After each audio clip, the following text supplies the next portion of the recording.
Put potato peelings in a bag and hang them on the radiator.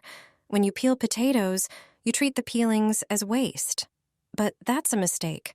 They are too valuable to throw away. Collect them in a container. In your spare time, transfer them to a breathable bag. You can use an old laundry bag, tie a string to it, hang the bag on the radiator.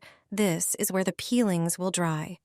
Potato peelings contain a lot of potassium, iron, magnesium, and calcium. Every few days, move the bag so that the peelings dry evenly.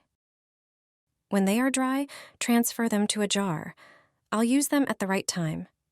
Remember that in addition to minerals, peelings also contain B-group vitamins. When I need to use them, I pour boiling water over them in a ratio of 1 to 10. Use 1 liter of boiling water for 100 grams of peelings. When the water cools down, strain the peelings through a sieve. Now you can discard them. I water raspberries with water from the peelings, in spring especially. They produce more flowers and fruit more abundantly, but fertilizer from potato peelings is also suitable for strawberries, currants, and gooseberries.